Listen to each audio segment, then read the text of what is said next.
The average man in America has less than one true friend.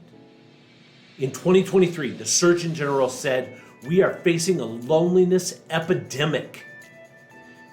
I want to change that. You don't have to be alone. Dude, you need a friend.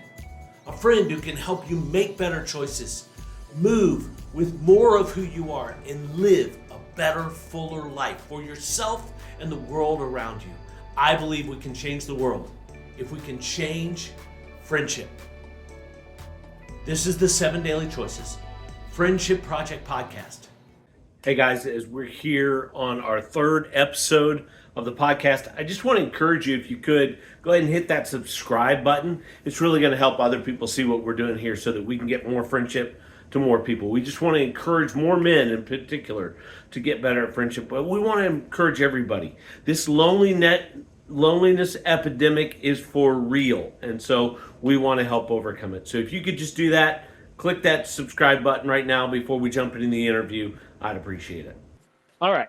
So tell us a little bit about yourself so that people kind of know who you are and what you do. Okay.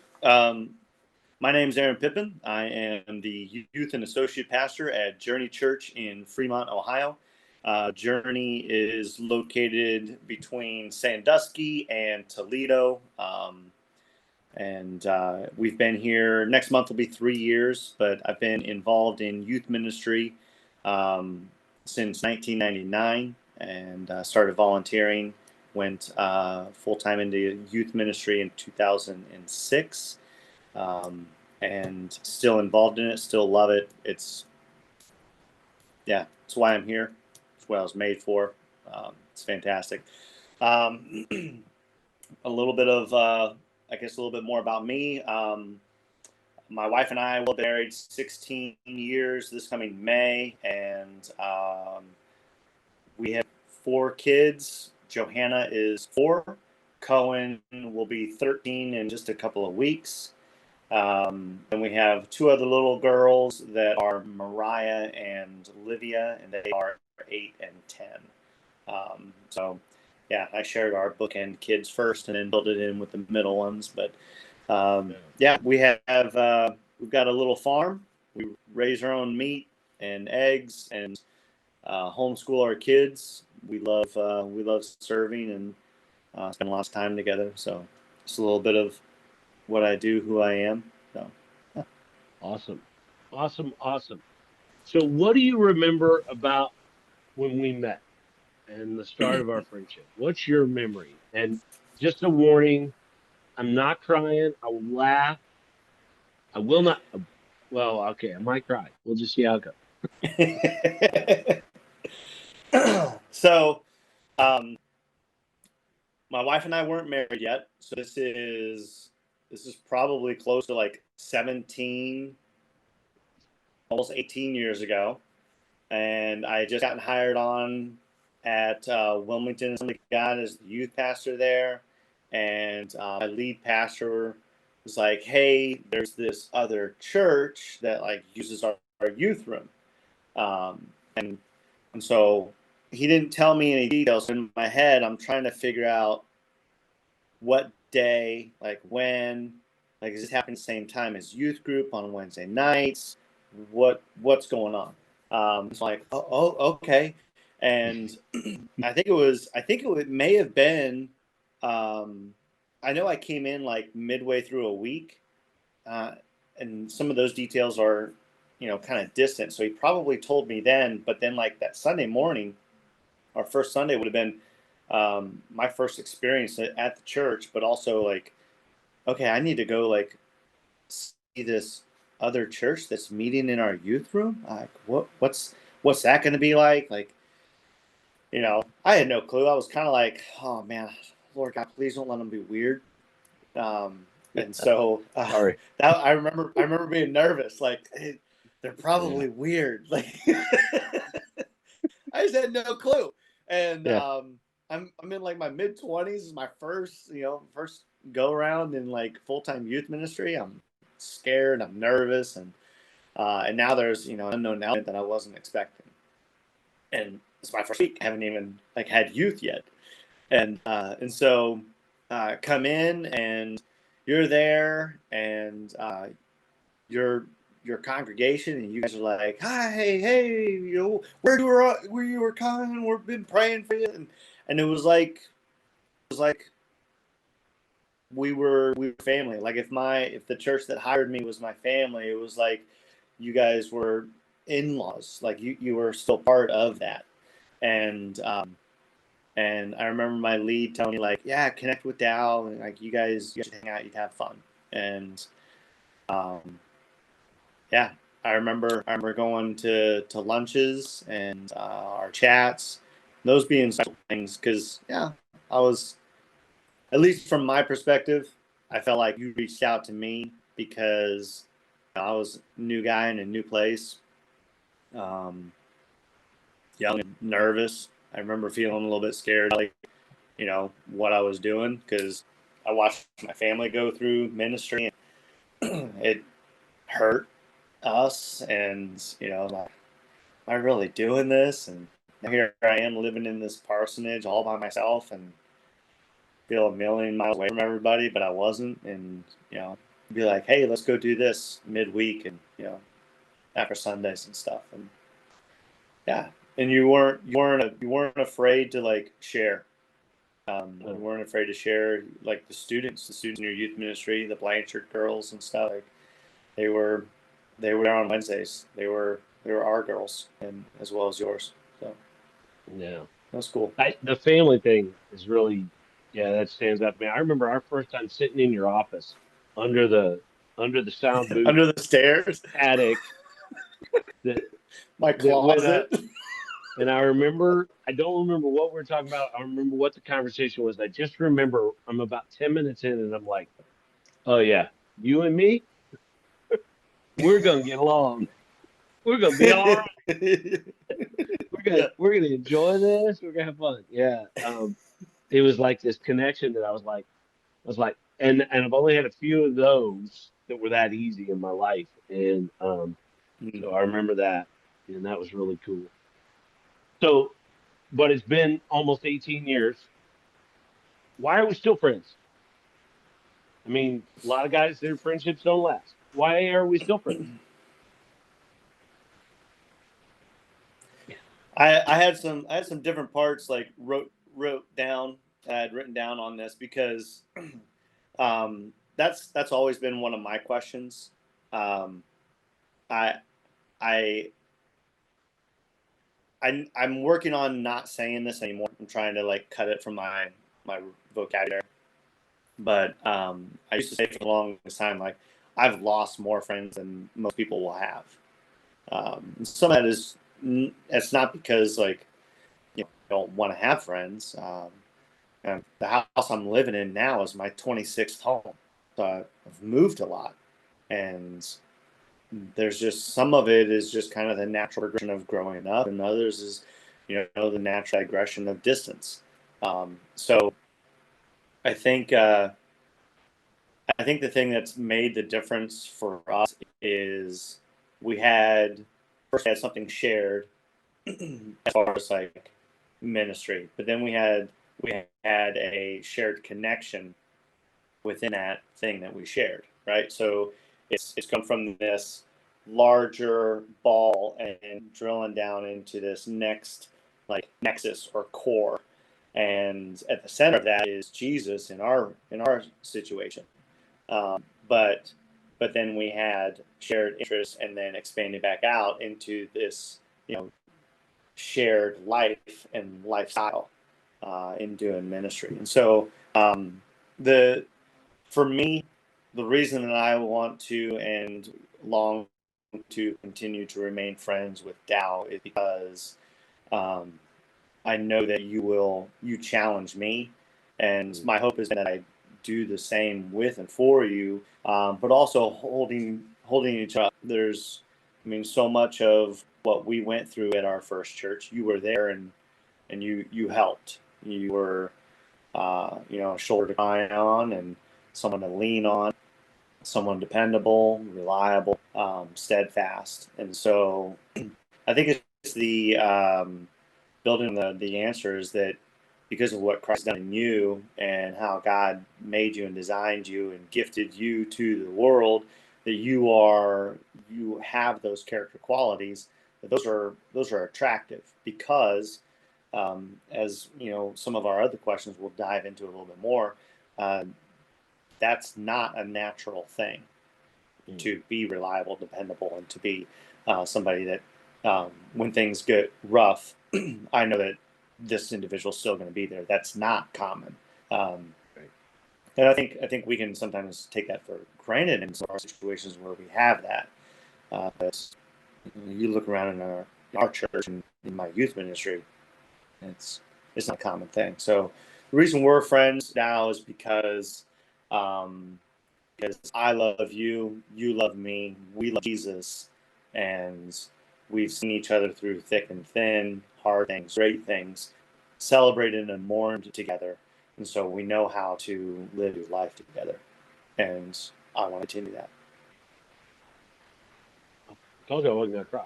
So we're gonna move on. Um, and I have Okay. some questions. I also have a couple curiosities. You said a couple things. I kind of want to run down couple of rabbit trails if it's all right. From Yeah, our yeah. that we had. The first one is this: 28 homes. You moved a lot. 26. 26 homes. Sorry, 26 homes. Moved a lot, and you're like, how do you make friends when you know it's not permanent, or they're not all going to be? I mean, a lot of friendships they are for a season. How do you do that? What do you do? Uh, don't be afraid of being hurt. I chose not to be scared of being hurt. My choice in ministry and in friendship were very simple.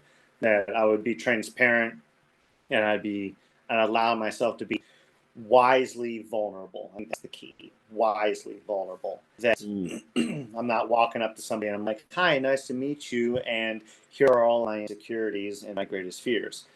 Because I don't want, right? I don't want to hand ammo to someone who is like self-destruct and wants to watch the world burn. I want to hand those sort of things to that individual. So wisely transparent, I think, is the key, and then not. I mean the reward far outweighs the risk. In all essence, if I had risked being friends with you, we wouldn't be knocking on the doors of 2 decades of friendship right. and then sticking it out, right? So I think that's what helps make that be different. That not afraid of being hurt, um, uh, not afraid of allowing somebody to see me and be vulnerable with them, wisely vulnerable with them. Yeah. Yeah. So the other rabbit trail I think I'll hold off on. It's about our wives. Who seem to Oh, they seem to have connected better than most wives for my wife. yes. Lauren's a better connection for her, and I know she turned to her even recently for something with my mom. So I know they stay connected too, which is cool. We don't have a lot Hmm. of guys whose wives my wife is like, no, I get her and she gets me. So that's. But let's all right. That's a rabbit trail. We'll Yeah. see. So let me ask you this: when you decide you're going to get in deep, so you make friends, you're good at making friends. I like the wisely vulnerable, man. That's special because I talk about being vulnerable and choosing vulnerability, but you got to do that in stages, right? I'm willing to Yeah. risk myself and reach out my hand and reveal my name Mhm. with almost anybody. But to get more, you got to earn more. But I also have to choose to give you more to to take that risk. So it's just kind of this give and take of choosing vulnerability in a wise way to let it develop, give it time. So that's good stuff. But if you're gonna continue, what are some characteristics? And maybe you just covered this, but what are some things you're looking for in particular? Um, I think that's going to be a lot of times. It's going to be almost like situational and environmental, right? Like if I'm if I've got somebody in my church that I'm wanting to connect with, I mean, there are some limits to that simply because I'm one of the pastors of the church. I have my accountability friends, and those are guys that I will share struggles with. I can dive deep into a relationship with somebody in my church, but I have to go through a really stringent process of revealing, a struggle, a genuine struggle. Not be like, oh man, I'm struggling with not having that second piece of pizza. I'm not actually. I'm going to give it in. I'm just playing around. I'm going to eat pizza. It's delicious.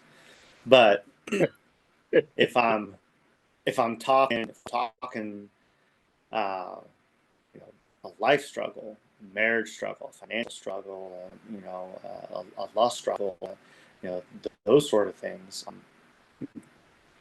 That's gonna take probably years. So I think it's going to be this thing of, if we zoom out and we look at a timeline of a relationship, that the beginnings, much like we discussed earlier, are like that dating, right? Like, I'm going to put my best foot forward. When I asked my wife out and we went on a date, I made sure I brushed my teeth, 9 or 10 times, to get ready, and 15 layers of deodorant. Like, I'm ready to smell good, look good, present well. Like, 'cause I mean, I want her to want this, right? And but there's this, okay, I do have a history, and here's some of this, and here's what my hopes and dreams are, and we begin to communicate about that. So that's where some of those similarities kind of feel like that dating stage at the beginning, that I meet somebody and there's this connection, and it's like, oh man, this guy and I, we're going to be buddies. We hang out. But I want to make sure that, for me, and on the selfish side, right? So there's a selfish side. I want to make sure that he's going to be a good influence on me. I'm sure that he's got a good marriage, and that he treats his wife and his kids in a healthy way, and has a strong relationship with Jesus. Because if I'm going to bring somebody into my inner circle and they're going to rub off on me, and some of their character qualities I'm going to adapt or begin to reflect some of, I don't want it to be a negative perspective of my wife, because he has a negative perspective of his wife. Oh, phone just went wild there. Okay. You still there, man? Yeah, I'm here. Yeah. I lost all video and everything. There we go. Had another call come in, and it was like, you want to talk to this person? No, I don't. But yeah, sorry for that. But It's okay. so I want to make sure that he's going to be a good influence on me. So as I'm getting to know this individual, the things that I reveal are to help me see what he reveals. And I like to be the initiator. There are sometimes I get into a room and there's someone that's way more extroverted than I am, and so they introduce themselves first. But in a situation where there's this dynamic, and I'm getting to know this person, and I'm sitting across the coffee table or a lunch table with them, I like to initiate some of those wise steps of transparency, and vulnerability, to see if it's reciprocated, because at times it almost feels like, when you've got different levels of water in like a locking system with boats, it's almost like you get to this balance, but then the doors don't open and there's no transfer of shipping goods. Like, they're just kind of, okay, we're both balanced. I've shared and I've been vulnerable, and now that's it. But then there's so much more depth that we don't go beyond that. There's so much more to share that we don't get beyond some of those initial things that feel like transparency, but they're really not. They're just connection pieces. And so I like to push beyond that, and sometimes it's like I said, is that being vulnerable where I'll share something like, oh, my wife and I, and I always true stories. And since I'm human, there are lots of failing stories of mine. And it's, I can be like, oh man, just recently my wife and I, we were having an argument and I responded in this way. And man, I was dead wrong. And there's been times where it's been sitting across from somebody and they're like, oh, well, you just got to tell them how it is. And it's like, I need you to tell me how that is, because yeah, tell me how that works out. What's going on? Right? Yeah. Like, I don't know about that. So developing the friendship, it's gonna be something in stages. And for me, I'm protective because a friend that I bring into my life, I want to bring into my wife's life and my kids' lives, and I'm the gatekeeper for my home and for my family. And so that's why it's wisdom in transparency, because I'm vetting them for everybody else. And if their resume doesn't measure up, I will keep them at that. I will keep them in that first level of friendship and or acquaintance. And that's I believe that to be healthy. I don't, and I'm not talking about, looking at somebody and profiling them and being like, that dude looks like a real, cotton head ninny muggins, and I have no desire to be a friend with him. Or he smells weird, right? Like I'm not talking about, some of those things. I'm talking about character.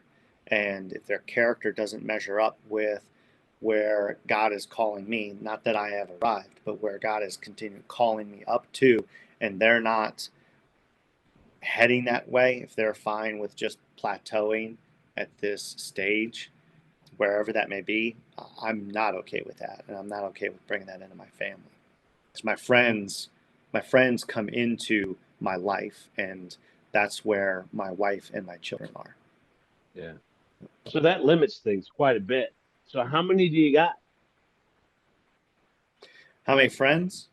How many guys that you could say you're in?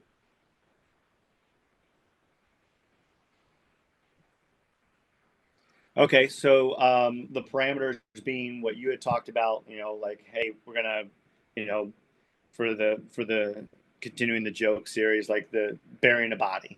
I think I've got, I'd say 6 or 8 guys that would be in that. My accountability partners, you. How many of those do you have? How many accountability partners do you have? 4. We have a group text that we've been in for, I think this is now 12 or 14 years. We've had the same group text thread. I mean, we've all changed phones, so we lose some of the history of it, but it's been the 4 of them and me for 12 or 14 years. Right? Those guys who if you're really desperate or you're struggling, here's where I'm at. But even if you're not struggling, they're asking. Yeah. They're asking. Yeah. How's it? How you doing? Right? How you doing with this? And probably, like you said, some of those darker places. The other interview I was in this morning said, as guys, we never talk about sex, and yet most of us are struggling with sex at some point. We're not talking about it. Like, why are we talking about it? Just too much? You mean too much? Struggling with having too much of it. Yeah, it depends. That guy you talked about earlier who told his wife just how it is, bet not. Bet not. Yeah. Um, well, and just Alan, who I was talking to, he lives in Australia, and it's a beach culture. He's like, Oh, nobody's wearing a bra, and they're all wearing thongs, and I don't mean shoes. He goes, just took a while for me to go, oh, it's just a human being, and God loves them. And he goes, and there are days, but we don't talk about it, right? Unless you get with some guys who you can trust to say, oh yeah, this was hard on me. This was hard on me. yeah. Think about it. Yeah. So what's your biggest struggle when it comes to making a friend? What's the thing you find hard?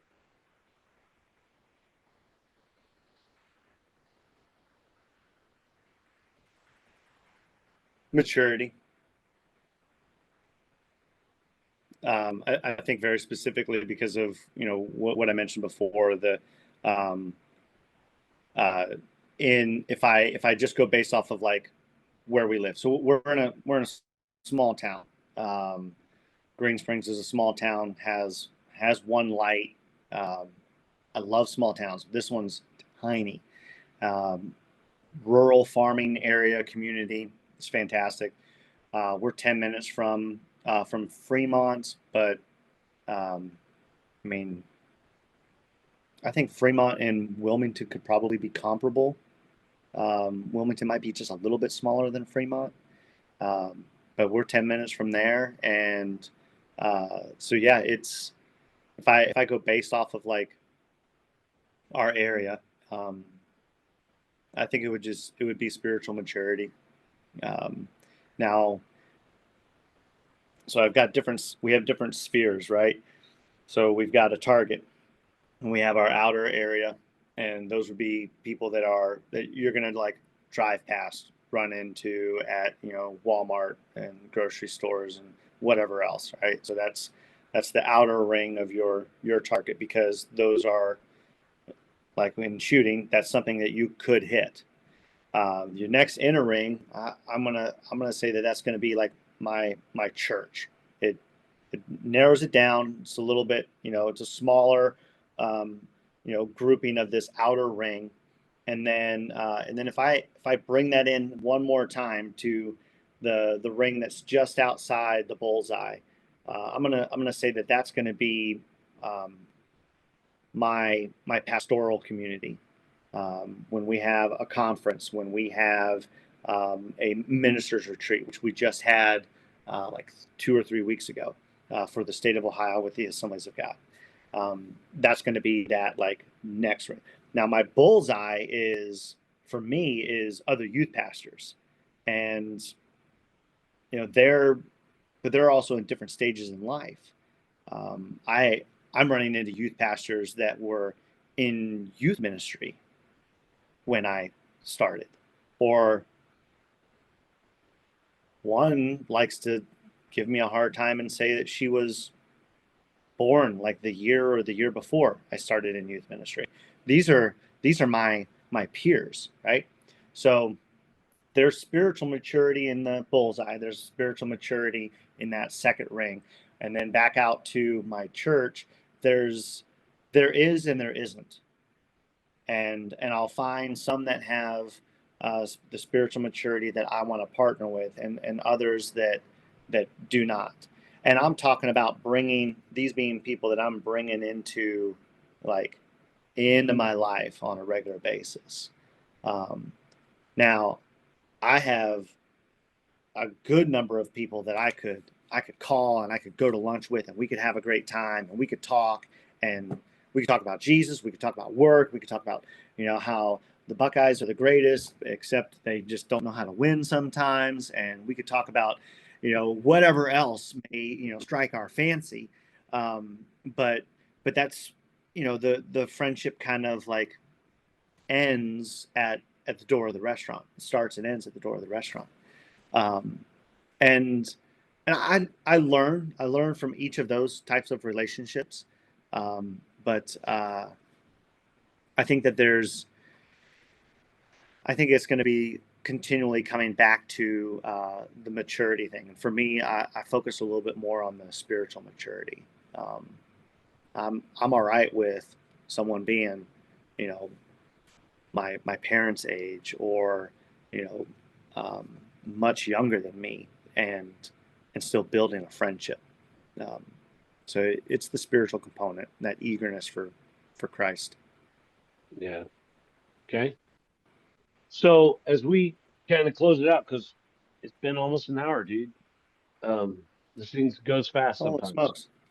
Yeah. Is there something, if you could talk to men in leadership, in here, you know, well, around the world, but particularly here in America, and say, here's the one thing you need to be looking at when you think about building friendships. Here's the thing I think is most important. What would you tell them? Cool, man. I think that's most important. Um, I think it's going back to that, being willing to risk and then choosing wisely. Um, you know, like we don't want to see people just making decisions out of desperation, right? My wife says that I need to make friends, and so I'm just gonna start hanging out with these guys. Um, I mean that's honestly that's junior high level decision making. I'm just gonna be friends with whoever's around me. I think as men we have a responsibility to be gatekeepers. That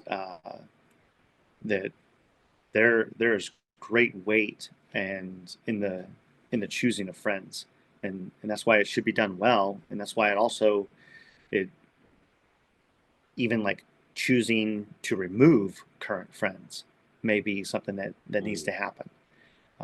Maybe there's uh, the crutch of, well, I've got buddies, and so let's paint the picture, right? The um, the wife or the significant other is saying, I would love for you to have some men to hang out with, and the guy, just because of his environment, goes, well, I've got people to hang out with. Those aren't the people that she's talking about, because then she wouldn't have mentioned it, right? Like, right. you need people to hang out with. What she's saying is you need other healthy people to hang out with. And so rather than falling back on that crutch of, well, I've got these guys, there's these guys over here, and no, it may be the first step. Instead of finding another friend, it may be distancing yourself from a very specific friend or group of friends. And uh, it's going to be, no matter what you do, it's going to be difficult, right? And I believe that God has built men to do difficult things. I tell my kids, this is who we are. We are Pippins. That's our last name. We are Pippins. We are faithful. We are honest, and we do difficult things. That's who we are. And I ask them, what do Pippins do? And they'll look at me and they'll say, we do difficult things. Because no matter what we Mhm. choose to do, it's difficult. If we Yeah. choose to stay and be lazy and sit back, that will create difficulties later. If we choose to work hard and change our current difficulty, that will be difficult. So no matter what, we're running into difficulty. Might as well tackle it on the front end than waiting for it to smack us in the back of the head when we least expect it. Mm, So choose what friends to remove, and then um, man, pray for God to send a godly friend.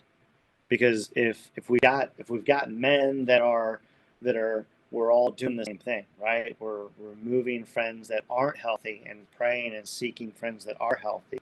Those that are seeking are going to find one another. And then how great of a friendship is that going to be, where you have two guys that have said, I've come out of, I do feel a little bit lonely because I removed my excuse of friends and unhealthy friends, and now I'm looking for a godly mature friend, and I'm willing to be wisely transparent and vulnerable, and you got two guys connecting on that. And I mean, that's, you know, like scripture says, we want iron sharpening iron, but we don't want to just make sparks just to make sparks. It's not an 80s music video. We want to make sparks because we're creating something, fantastic. And sparks are only at the beginning. If you've ever made a knife, if you've ever seen that process of a forge done, it's heating and tempering that steel and it's smashing it from what it was to what it's going to be, but it's seeing something beautiful beyond it. And the sparks are at the beginning, but then the polishing and refining and the tempering is all later, and there's no sparks involved. The sparks are only taking place at the beginning. And my own one little like side caveat is that like sometimes as men, I think that we can take scripture and be like, well, it's iron sharpening iron, so I can be brash and I can be, I can be insulting and I can be rude, but say it and then say, I love you, brother, in the name of Jesus, and it covers all that up. No, that's immaturity. Yeah. The sparks are at the beginning. Those things die off the further we get into a relationship. Okay. Great. Thank you very much for all of that, man. Hey, thanks again for listening as you are headed out this week. Just real quick, I want to let you know that if you'll go to 7dailychoices.com and you'll click connect there, you can send me an email. We are starting this friendship project, but we are going to be building courses and trainings for you as well. And if you're interested in getting those trainings and being a part of that and seeing what it will take in order to help you become better at being a friend and making friends, then we want to encourage you, go on over to 7 Daily Choices and click the connect button and send me a message and just say, hey, I'd like to get in on the friendship project, and we'll see what we can do to connect with you there. Friendship is hard. It takes intentionality. But with intentionality, it becomes a joy and a strength in your life. So listen, let's be friends.